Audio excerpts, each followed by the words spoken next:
Aloha, friends. Today's talk is not about astrology. I want to read a little blurb from this old book that I found. And it goes like this. Nature's reactions to fear are many. Some animals crouch and stay as still as if they were dead. Others snarl and attack the thing or person that frightens them. Others turn up their tummies, believing this age-old action of a baby animal will help them. Some urinate and move their bowels with seemingly no control whatsoever. Most young animals rush to drink from their mother if frightened. It's really that last sentence that I want to have a closer look at. Most young animals rush to drink from their mothers if frightened. So I was laughing at myself when I commented to my roommate yesterday that I was going to eat my emotions. And this is what this book is saying that most young animals will do. Most young animals will go drink from their mother when frightened.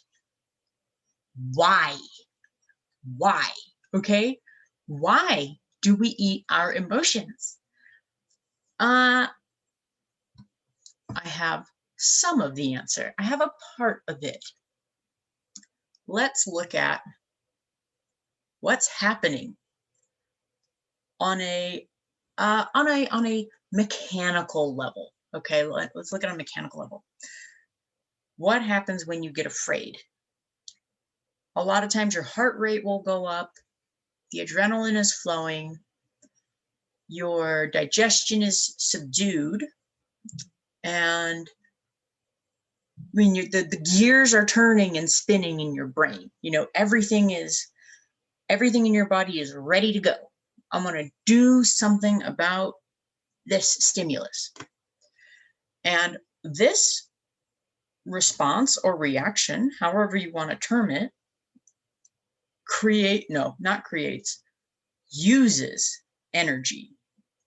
If you want to move anything, your body, your eyelids, if you want to get up and take a shower, if you want to have a conversation with somebody, it requires energy, also known as calories. So as these baby animals are feeling frightened and their body is responding to the stimulus, they are burning calories in order to attempt to figure out how to navigate the situation. And the same thing happens to each and every one of us. If we are frightened or angry or whatever, when we feel lots of emotion, what happens on a mechanical level is that our body moves into action. Action uses energy. We consume calories. We consume the glycogen stores in our body in order to process whatever we're experiencing. This processing creates heat. And that, my friends, now we're going to look at a vehicle. For example, we started with a dog, and now we're going to look at a vehicle, because dogs are very similar to us biologically. We have turned vehicles like cars, trucks, into projections of how we work. So we know that when you want your vehicle or car to work, you need a few things. Okay, you need more than a few things, but I'm going to break it down super simple. Okay, you need fuel for your engine, and you need antifreeze to keep your engine from overheating. All right, if you want power in your truck, you need fuel to get that engine going, and you need antifreeze, aka coolant, to keep the engine from overheating. The same thing happens for every single person's body. If you want to keep going, you need to consume fuel. aka food, aka calories. If you don't want to overheat and have a heat stroke, then you need to consume something that will help keep you cool, or you need to do things to cool you off. So, where am I going with this? I'm going to explain why the babies drink their mother's milk in the puppy situation. And, well, first and foremost, if the puppies are scared shitless, well, maybe they weren't finished digesting all that food, and so now they need to reimburse themselves. Same thing if they choose the fight or the flight modes, they run away or fight with whatever has frightened them. Obviously, these physical movements are going to require a lot of energy, obviously more energy compared to the freeze part or the animals emptying their bowels part. Obviously, when you put your fists up and you fight back, or if you run and get out of the way, we can see pretty clearly that that is going to really cause somebody to burn through their caloric energy stores. And I'm not going to get into the details about how people react to adrenaline.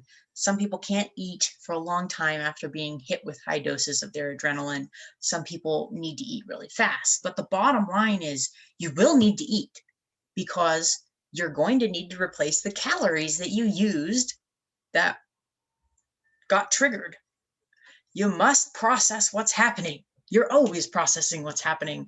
And when you have a stimulus like that to scare the shit out of you, you're going to be processing a lot more. You're going to be burning your brain. Your brain burns the most calories out of every organ in your entire body. So the more that you're thinking, the more that you're processing what's happening, the more calories you're going to need to replace. And now we're going to get into the fun part, because now we're going to get into the coolant part. This is where I get really excited, because this is the part people don't really know this part. So what happens when we are scared the shit out of us? Our brain is trying to process what the fuck is happening. And the more traumatic the incident, the more we have to process. The more we have to process, the more heat is generated in the body.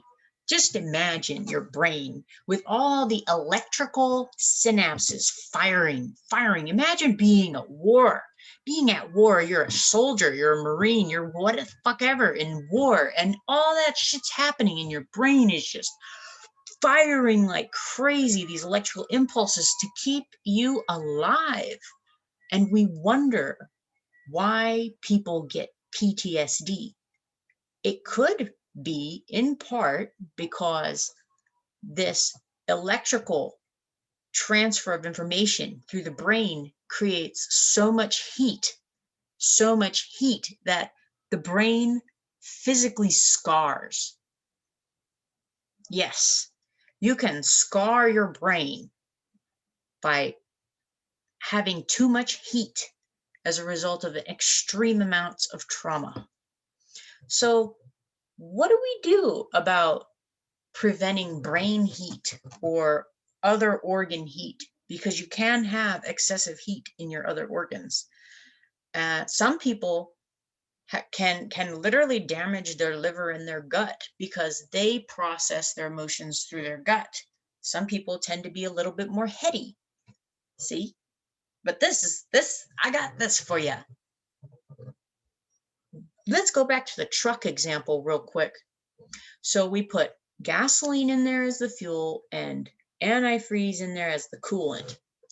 Human beings eat food for fuel. What do we put into our bodies as a coolant? I don't remember learning about this in school. So let me go back to the truck. We put antifreeze in the truck as a coolant. What do we know about antifreeze? It's really bad. Don't eat it. Right, because it will totally fuck up your kidneys. Okay, So,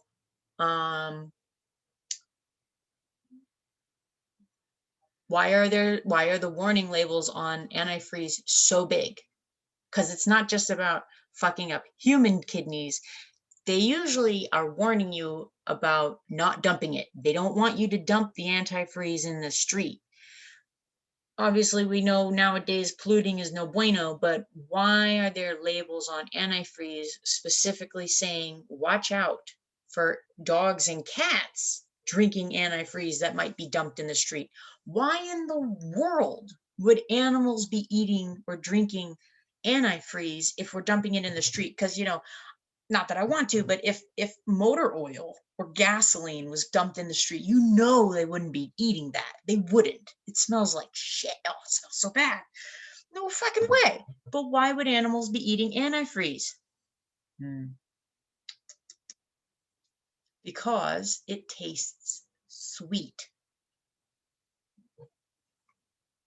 Why does antifreeze taste sweet? The answer is because sweet has a cooling effect. We already know that water has a cooling effect because of evaporation, but on a deeper molecular level, sweet has a cooling effect. That is why antifreeze is so harmful, because pets and small children taste the sweetness and they want more and they drink it, and then it screws up the kidneys. So we put sweet stuff in the radiator to keep the engine cool, and we put high calorie stuff, gasoline, in the gas tank. All right. So what do we as individual humans do? Well, we eat food. Great. What kind of food do you eat?